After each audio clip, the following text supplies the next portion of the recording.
இன்றே டவுன்லோட் செய்து உங்கள் ஃபேவரட் ஷோக்களை என்ஜாய் பண்ணுங்க.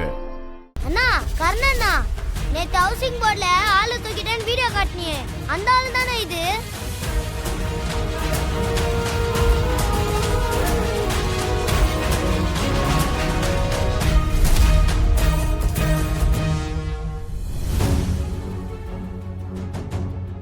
அண்ணா, உனக்கே விபூதி அடிக்க பார்த்தார்ல, அதான் இப்படி கிடக்குறாரு. டேய், மனுஷன் நடு ரோட்ல மயம் கிடக்குறான். நேரத்துல என்னடா பேசிட்டு இருக்க? வயசுக்கேத்த பேச்சா பேசு. தம்பி என்ன பண்ண போகுது? யோ, நம்மளுக்கு எதுக்கு என்னையா வேடிக்கை பார்த்துட்டு இருக்கீங்க? தூக்குங்கயா.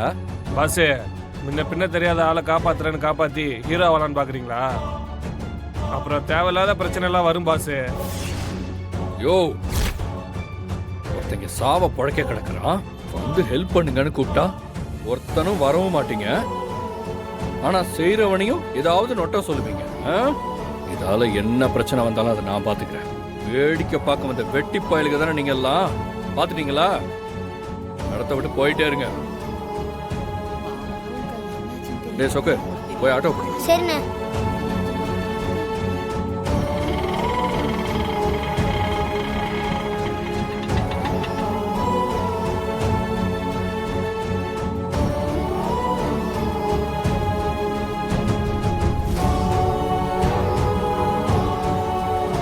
சொல்ல கோன்சு.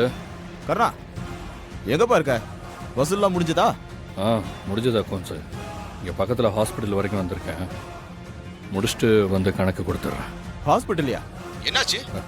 எனக்கு ஒன்றும் இல்லை கோன்சு. நமக்கு காசு தரணும்ல, அந்த நமச்சிவாயம். நமச்சிவாயனா? ஆமா. அந்த ஆள் ரோட்டில் வாங்கி கிடந்தான். அவரை இப்போ தான் கூட்டு வந்து ஆஸ்பத்திரியில் சேர்த்துருக்கேன். கண்ணு முடிச்சதும் வந்துடுறேன். அந்த ஆளை எதுக்கு நீ கொண்டு போய் ஆஸ்பத்திரியில் சேர்த்த? எவனாவது ஆட்டோக்காரனை பிடிச்சி 50 100 கொடுத்து அனுப்பி வச்சுக்க வேண்டியதானே? யோ அக்கௌண்ட்ஸு, என்னையா பேசுற நீ? 1000 தான் அந்த ஆளுக்கும் நமக்கும் பிரச்சனை இருக்கட்டுமே. அதுக்காக உயிருக்கு போராடுற மனுஷனை எப்படியா விட்டுட்டு வர்றது? புரியாம பேசாத. அந்த ஆளு நல்லா இருக்கணும்னு நினைச்சுதான் நீ இவ்வளவும் பண்ற. ஆனா அந்த ஆளுக்கு ஏதாவது ஆச்சுன்னா நீ தான் ஏதோ பண்ணிட்டேன்னு சொல்லி ஹவுசிங் போர்டில் இருக்கிற மொத்த பேரும் உனதான கை காட்டுவாங்க. ஏன் அக்கௌண்ட்ஸு, அந்த ஹவுசிங் போர்டு ஜனத்துக்கெல்லாம் பயந்துக்கிட்டு என்ன இதை பண்ண வேணாம்னு சொல்றியா? இதுக்கெல்லாம் பயப்படுற ஆள் நான் இல்லை. ஐயோ, நான் அதுக்காக சொல்ல கர்ணா. நீ எப்ப பிரச்சனையில மாட்டுவ, உன்னை ஒட்டு மொத்தமா கிருபா அண்ணங்கிட்ட இருந்து உன்னை ஓரங்கட்டி வைக்கலாம்னு திவாகர் தம்பி சந்தர்ப்பத்தை எதிர்பார்த்து காத்துக்கிட்டு இருக்காரு. இந்த ஒரு பிரச்சனை பார்த்தாதா? திவாகர் தம்பி உன்னை கிருபா அண்ணன் மூஞ்சில முழிக்க விடாம பண்றதுக்கு இந்த ஒரு விஷயம் போதுமே. சரி, நான் தெரியாம தான் அவனு கேக்குறேன். நீ கிருபானனை விட்டுட்டு இருந்துட முடியுமா? யோ, என்னையா வாய் வார்த்தைக்கு கூட அப்படிலாம் சொல்லாத.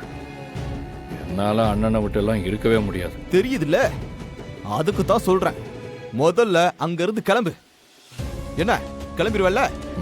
சரி, நான் கிளம்புறேன். கிளம்பு, வச்சிடறேன். என்னண்ணே, கிளம்புவோமா? ஆமாண்டா, பணத்தை கட்டிட்டு கிளம்பிடலாம்.